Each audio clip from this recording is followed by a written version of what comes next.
Coucou. Bon, pour être honnête avec vous, ça doit être la 50 mai... 5... Ah ok, super. J'adore. J'adore ce type d'intro, ça m'agace. J'allais dire, ça doit faire la 50e mille fois que je suis en train de refaire cette vidéo. J'arrive pas à me lancer et je me dis à chaque fois, putain, ça marche pas, ça le fait pas. Alors qu'en réalité, on s'en fout quoi. Le réel... La chose la plus importante, je pense que c'est c'est simplement le sujet en fait dont on parle, ce qu'il va y avoir dans la vidéo, etc. Et à chaque fois, je suis là à me reprendre, à me dire non, ça va pas, genre je me trouve pas bien dessus, ou genre il y a des trucs qui vont pas. Mais oh là là, mais qu'est-ce qu'on s'en fiche. Il y a des gens, ils sont là, ils vivent à bout de bras sur des trucs. Tu dis, il fait noir dans leur pièce, ou j'en sais rien, et c'est des personnes qui arrivent carrément à poster leurs vidéos, à se dépasser, et je trouve ça hyper fou. Et moi, je suis là, pourtant, c'est un truc qui me tient grave à cœur, et j'arrive pas. Donc, euh, donc voilà, mais en fait, le fait de le dire, ça me permet d'enchaîner direct. Allez, c'est pas grave, on y va. On démarre comme ça.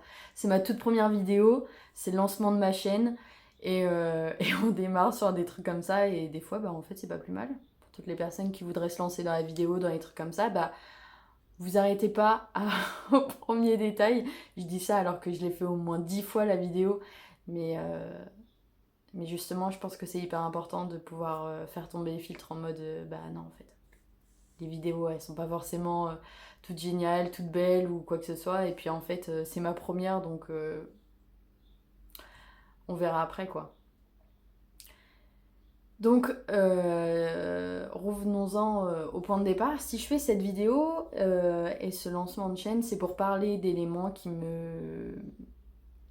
ont vraiment un impact important dans ma vie. Et la première vidéo, elle sera sur les angoisses et le stress. Donc aujourd'hui, je vais vous parler de l'anxiété et de l'angoisse. Donc il faut savoir, en tout cas pour moi, qu'il y a vraiment une différence entre le stress et l'anxiété. D'ailleurs, l'anxiété, c'est une maladie mentale, c'est un trouble qui existe réellement en psychologie. Et donc le stress, on a le stress qui est ressenti par tout le monde. C'est-à-dire, vous rentrez en salle d'examen, on vous donne votre feuille et tout d'un coup les choses disparaissent parce qu'en fait vous avez réussi à reprendre les choses en main et vous allez tout dépoter tout simplement. Et puis on a l'anxiété où là c'est un peu plus compliqué. Mais avant de débuter, je vais vous dire ce qu'il y a lorsqu'il y a du stress ou alors simplement une crise d'angoisse qui se prépare dans votre corps. Donc au niveau des hormones, c'est tout un déferlement qui se passe au sein de notre corps. Donc on a l'ACTH, on a la vasopressine, on a l'ocytocine et on a l'adrénaline qui se mettent à bouillonner dans notre corps et qui viennent créer différents symptômes comme le fait de trembler, le fait de se mettre à pleurer, etc., d'avoir le cœur qui bat très fort. Voilà.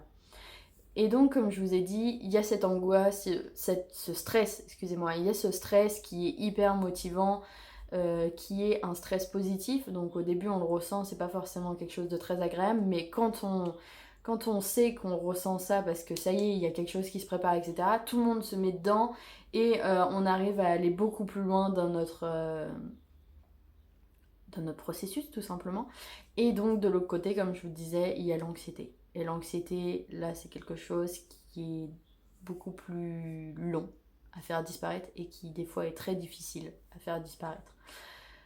C'est un stress qui est néfaste pour le corps parce que malheureusement, ressentir autant d'émotions, avoir autant d'hormones pendant autant de temps, c'est forcément quelque chose qui est mauvais pour le corps. Malheureusement, quand c'est trop, hein. Et donc, je vous épargne évidemment toutes les maladies qui viennent malheureusement dues au fait d'être anxieux dans la vie, etc., hein. On entend tous parler de cancer, de plein de choses. Et donc malheureusement, ce qui est difficile dans ce truc-là, c'est de ne pas réussir à s'en sortir. Et moi, je trouve qu'il y a vraiment une différence entre la crise d'angoisse et la crise de panique. Je trouve que la crise de panique, c'est vraiment quelque chose qui est beaucoup plus élevé que la crise d'angoisse, où il y a de grosses difficultés à pouvoir se sortir de là.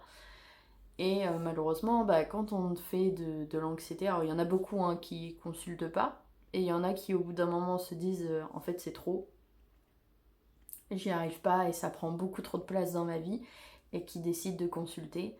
Et, et d'ailleurs, je crois que c'est la meilleure chose à faire quand on est rempli d'angoisse, de plein de choses, parce qu'en réalité, c'est beaucoup plus profond que ce qu'on pourrait penser. C'est pas le fait de se dire, tiens, il va y avoir un événement qui va se passer,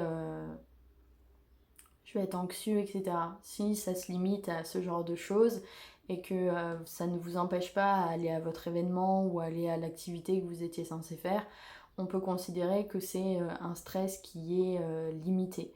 À partir du moment où vous perdez complètement votre sang-froid et que vous n'arrivez pas à aller au-delà, ou alors que ça devient très difficile de le faire, qu'il faut que vous vous battiez contre vous-même pour pouvoir réaliser cette action ou autre, on est sur quelque chose qui est beaucoup plus dramatique malheureusement. Et en fait, c'est plus profond, comme je disais tout à l'heure, c'est plus profond que ce qu'on pourrait penser. En réalité, quand on fait de l'anxiété ou même quand on a des difficultés mentales, c'est dû à une blessure que l'on a au fond de soi. Et il faut savoir que les blessures, elles se créent beaucoup pendant la période de l'enfance.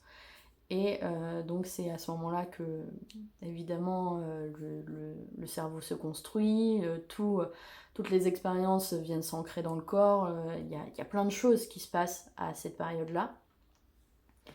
Et en général, on ressort avec des blessures. Peut-être que ça vous intéresse. On a la blessure d'abandon, on a la blessure de rejet, on a la blessure d'injustice. Hum, hum, hum. Et je vais pas me rappeler les autres. On a la blessure de trahison et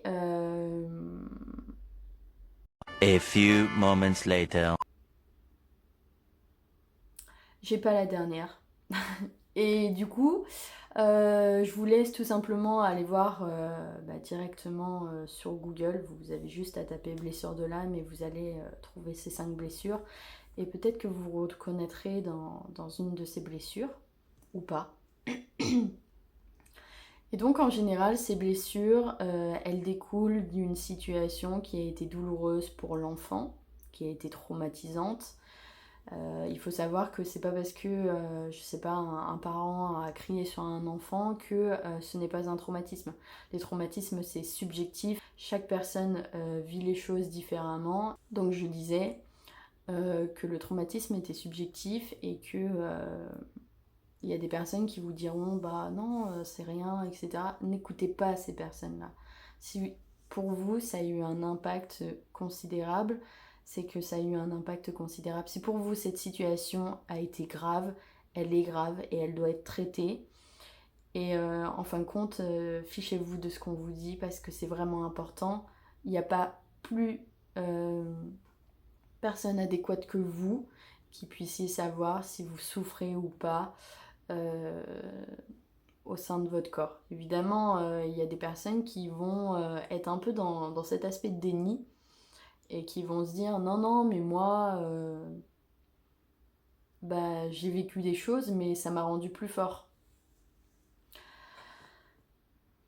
Ça rend pas plus fort un traumatisme, surtout pas, surtout si on le traite pas en fait. C'est ça qui est problématique et souvent ces personnes-là, elles se cachent derrière cet aspect de déni. Je sais pas exactement pour quelles raisons, peut-être parce qu'elles n'ont pas envie d'affronter ce qui s'est passé dans leur passé, peut-être qu'elles n'ont pas envie de se dire qu'elles sont vulnérables, alors que c'est ridicule, tout le monde est vulnérable. Et heureusement qu'on est vulnérable, heureusement qu'on n'est pas des machines et qu'on n'est pas là à se dire bah moi je suis fort, je suis ci, je suis ça. Ben non, en fait, on est des humains avec des émotions et c'est aussi hyper important. Donc il y a des personnes effectivement qui vont être un peu dans cet aspect de déni et c'est pas grave. C'est ok si elles sont dans cet aspect de pas vouloir accepter les choses ou de pas vouloir se dire que effectivement ça peut être le cas. Elles ont pu être touchées à un moment dans leur vie. C'est pas réellement de notre travail, on n'est pas. C'est important de pas rentrer là-dedans parce qu'on devient très vite euh, le sauveur de quelqu'un. Et vous savez, ce fameux cercle où on a les trois personnes, on a le sauveur, celui qui doit être sauvé et le bourreau. Et en fait, c'est important de ne pas rentrer dans ce truc-là parce qu'en tant que personne qui sommes déjà plus ou moins en souffrance, je parle pour les personnes qui sont anxieuses ou en difficulté mentale, c'est pas de notre ressort de sauver les autres. C'est déjà difficile de se sauver soi-même. Donc vraiment, si on a des personnes en face de nous qui ne sont pas capables tout simplement de se dire bah non en fait, bah ouais j'ai des traumatismes en moi et c'est important que je les soigne pour avoir une vie meilleure, tout simplement. Et ben c'est à elle de faire ce choix-là et c'est pas à nous. Bon après évidemment on peut parler de notre parcours et c'est important, hein, nous, mais en général en tant qu'anxieux on parle pas parce qu'on sait le genre de choses que l'on va retrouver en face de nous. Donc en général, on ne le fait pas. L'important, c'est d'avoir des personnes qui nous soutiennent, tout simplement. Pas avoir des personnes qui nous apportent des solutions, parce qu'en réalité, on n'en veut pas. Non, on n'en veut pas parce on pense simplement que déjà les personnes qui nous en apportent, ce ne sont pas les mieux placées. Je veux dire, je vais pas écouter les solutions de mes parents quand je vois qu'il y a une partie de mes traumas qui sont dus à eux. Je veux dire, au bout d'un moment, c'est important d'aller voir des professionnels, d'être suivi, d'être accompagné par des gens qui savent de quoi on parle quand on parle de psychologie. C'est vraiment important. Parce que pour les personnes qui accompagnent les personnes en difficulté mentale, c'est vraiment le plus important, c'est d'être soutenu, d'être accompagné dans cet aspect d'amour, d'être plus ou moins mis en sécurité quand on vient à faire des crises. Et c'est tout. Bon, après, il faut savoir que tout le monde n'est pas apte à aider une personne qui est en difficulté mentale. C'est-à-dire que si vous faites une crise d'angoisse dans la rue, tout le monde ne sera pas capable de vous aider à vous mettre en sécurité ou à vous apaiser ou à essayer avec vous de vous réguler. Tout le monde n'est pas capable de ça. Je pense que ça fera du bien à certaines personnes d'entendre tout ça.